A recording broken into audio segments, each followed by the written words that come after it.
Hello everyone, welcome to my YouTube channel Veenavadini class एक कदम शिक्षा की ओर। तो चलिए शुरू करते हैं आज का अपना सेशन। कल के सेशन में हमने स्फेरिकल मिरर के कुछ इम्पॉर्टेंट टर्म के बारे में बात की थी, जिसमें आपको एक कंपोनेंट के बारे में मैंने बात की थी, फोकस। फोकस को हमने बोला था कि ये स्फेरिकल मिरर का कंपोनेंट नहीं होता है।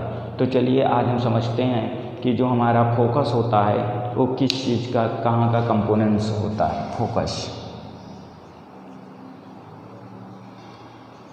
फोकस को हम प्रिंसिपल फोकस भी बोलते हैं। फोकस को हम क्या बोलते हैं? प्रिंसिपल फोकस भी बोलते हैं। आइए सबसे पहले ये समझते हैं कि हम फोकस को प्रिंसिपल फोकस क्यों बोलते हैं। जो हमारा फोकस होता है ये हमारा स्फेरिकल मिरर के प्रिंसिपल एक्सिस पे स्थित होता है। क्या होता है? हमारा प्रिंसिपल एक्सिस पे स्थित होता है, इसलिए हम लोग जो फोकस होता है उसको हम लोग प्रिंसिपल फोकस भी बोलते हैं। आइए समझते हैं कैसे। ये हमारे पास क्या होता है? एक कनकेव मिरर होता है।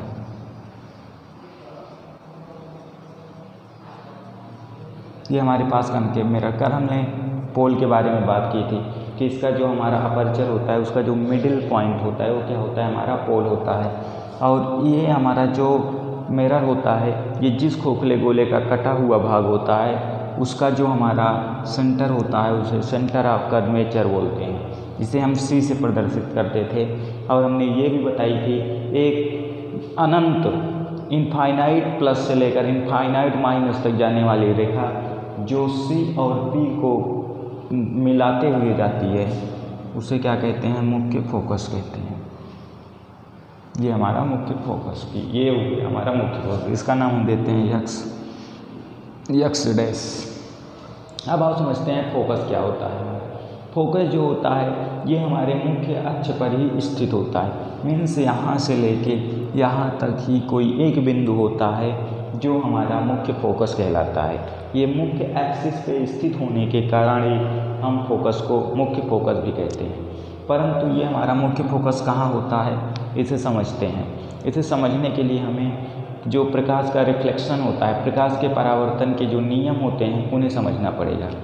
प्रकाश के परावर्तन के नियम को समझने से पहले हम एक बात आपको बताते हैं, नॉर्मल बनाना कैसे। हमने समतल दर्पण में सीखा था नॉर्मल बनाना। समतल दर्पण में हमने ये सीखा था कि ये हमारे पास कोई एक समतल दर्पण होता था। इसका नॉर्मल बनाने के लिए हमने बहुत सीधा तरीका बताया था कि इसके परपेंडिकुलर एक रेखा को ही क्या कहते हैं? नॉर्मल कहते हैं, अभिलंब कहते हैं। ये तो बात रही हमारे समतल दर्पण की। लेकिन हमारा जो गोली दर्पण होता है, जो हमारा स्फेरिकल मिरर होता है, उसका अभिलंब कैसे बनाते हैं आओ समझते हैं। मानते हैं ये हमारे पास एक कोई अच्छा सा प्यारा सा सुंदर सा गोला है, में भी अच्छा ही बना है, ये सुंदर सा गोला है। इस पर हमें क्या करना है? एक स्फेरिकल बनाना, इस पर एक नॉर्मल बनाना है। तो हमारे पास अगर ये होता था समतल दर्पण तो इस पर हम परपेंडिकुलर लाइन बना देते थे और ये हमारा क्या हो जाता था? अभिलंब हो जाता था। परंतु इस पर हमें अभिलंब बनाना है। तो इस पर अभिलंब सीखते हैं कि स्फेरिकल सरफेस पे हम कैसे अभिलंब बनाते हैं। स्फेरिकल सरफेस पे हम किस तरह से नॉर्मल बनाते हैं। तो हम क्या करते हैं? इस पर कोई एक बिंदु ले लेते हैं ए, एक बिंदु ले लेते हैं बी। ये हमारा एक स्फेरिकल सरफेस है। इस पर मैंने 2 पॉइंट लिया। एक पॉइंट का नाम हमने ए दिया, दूसरे पॉइंट का नाम हमने बी दिया। अब इस पर हम टेंजेंट खींचते हैं। टेंजेंट क्या होती है? टेंजेंट बड़ी ही सातिर रेखा होती है। टेंजेंट एक ऐसी रेखा होती है ना जो केवल एक बिंदु पे टच करती है। देखो कैसे, ये हमारी एक रेखा है ये, जो इस सरफेस को सिर्फ और सिर्फ एक बिंदु पे टच कर रही है, ए बिंदु पे टच कर रही है।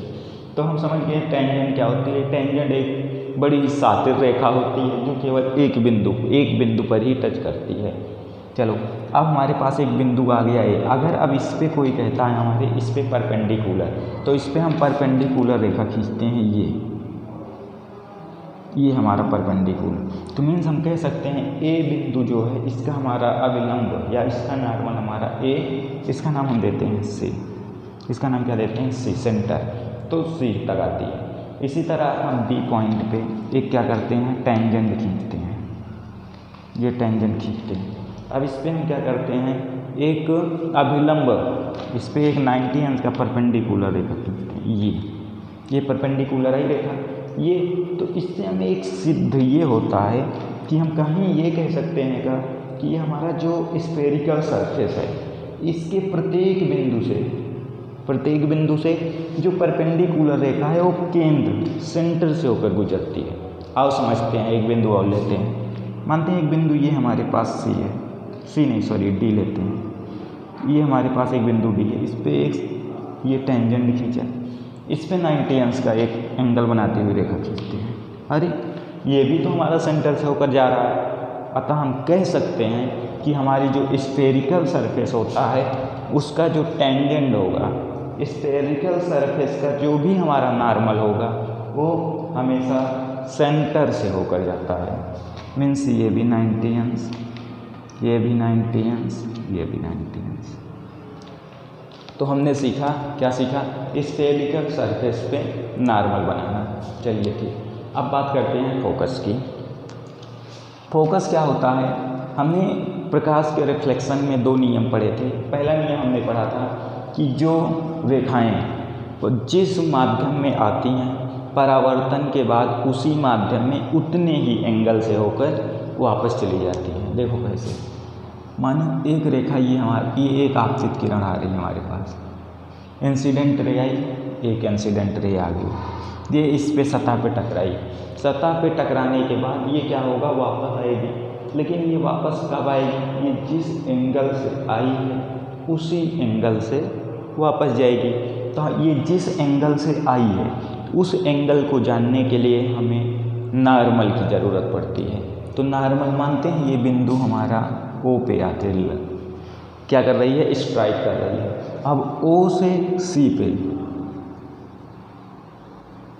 ये हमारा क्या है, नॉर्मल है कह सकते हैं, क्योंकि ये हमारा क्या है, स्फेरिकल सरफेस है। स्फेरिकल सरफेस का जो भी टेंजेंट होगा, जो भी नॉर्मल होगा, स्पेसिफिक सरफेस का, स्फेरिकल सरफेस का जो जो नॉर्मल होगा वो उसके केंद्र से होके जाएगा। तो ये मानते हैं हमने ये 30 एंगल पे आई थी, तो ये जब परावर्तन रिफ्लेक्शन होगा तो ये फिर 30 एंगल पे ये वापस चली जाएगी, ये 30 एंगल पे सरफेस पे वापस चली जाएगी।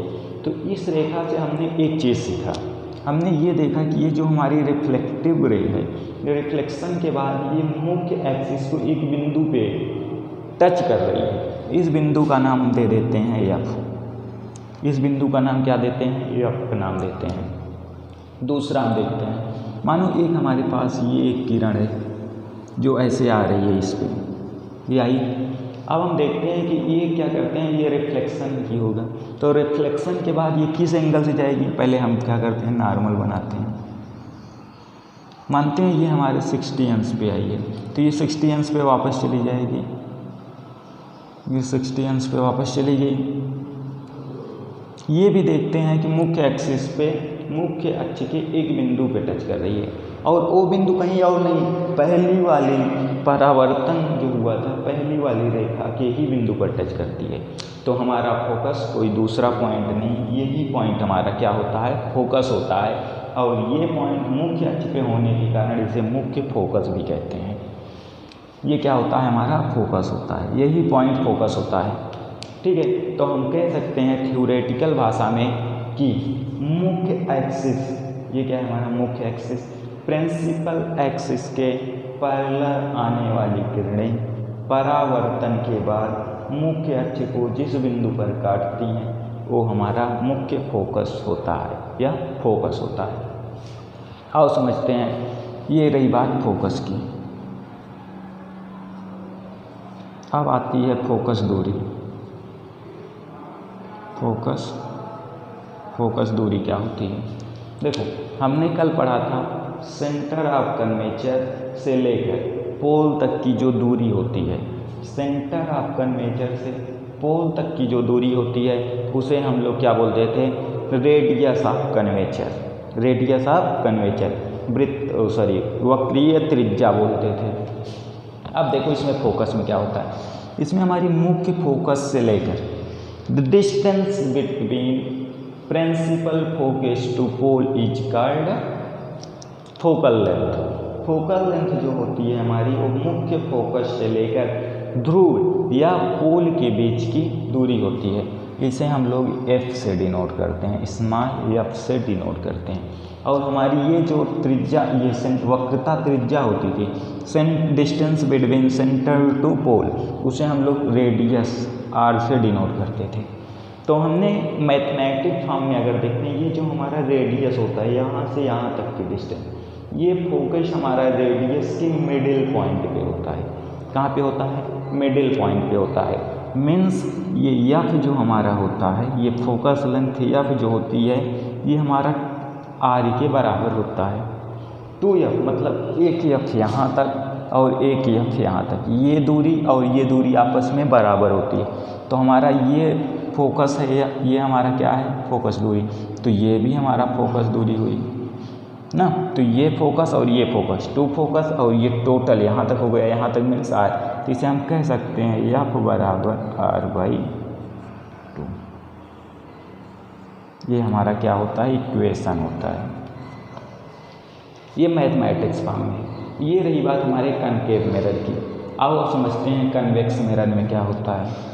कन्वेक्स मिरर में देखते हैं, कन्वेक्स मिरर क्या होता है। यहाँ बनाते हैं convex mirror. These are mirror in which the polish are doing convex side is called convex mirror। जिसमें कनकेव साइड में पॉलिश की होती है उसे क्या कहते हैं? कन्वेक्स मिरर कहते हैं।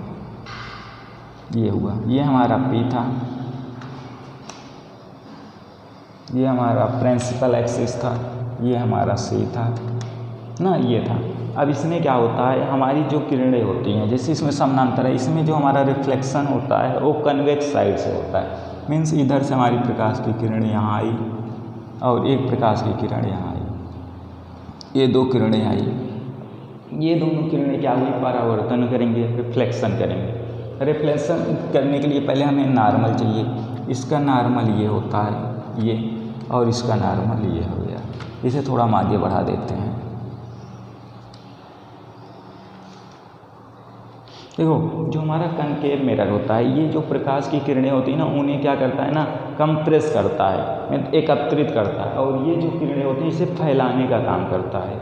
जो हमारा कन्वेक्स मिरर होता है, ये प्रकाश की किरणों को फैलाता है। तो देखिए, ये हमारी, ये मान लीजिए 30 अंश के एंगल पे आई, और ये जब रिफ्लेक्शन होगा तो ये 30 अंश बना के इधर चली जाएंगी, मीन्स ये भी 30 अंश चली जाएंगी। ऐसे ये अगर 60 अंश पे मानो आई है, तो ये रिफ्लेक्शन के बाद ये भी 60 अंश पे चली जाएंगी। तो ये दोनों किरणें आपस में कहीं मिल नहीं रही हैं। ये किरणें, इनकी डिस्टेंस कंटिन्यू बढ़ती जा रही फोकस से। तो हम ऐसा कल्पना करते हैं कि इनकी जो रेखाएं होती हैं इन्हें थोड़ा पीछे की ओर बढ़ाते हैं ऐसे।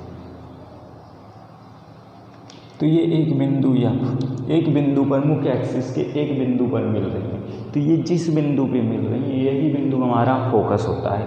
तो हम कह सकते हैं कि हमारा जो कन्वेक्स मिरर होता है, उसका फोकस जो होता है वो क्या होता है? पॉलिश की हुई सतह की तरफ होता है। और इसका वक्रता केंद्र और वक्रता त्रिज्या भी क्या होती है? हमारे कनकेव में पॉलिश की हुई साइड होती है।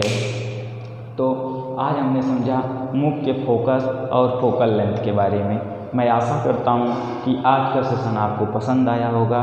तो चलिए मिलते हैं अपने नेक्स्ट सेशन में। तब तक आप लोग पढ़ते रहिए, बढ़ते रहिए वीणा वादनी क्लासेस के साथ। जय हिंद, जय भारत।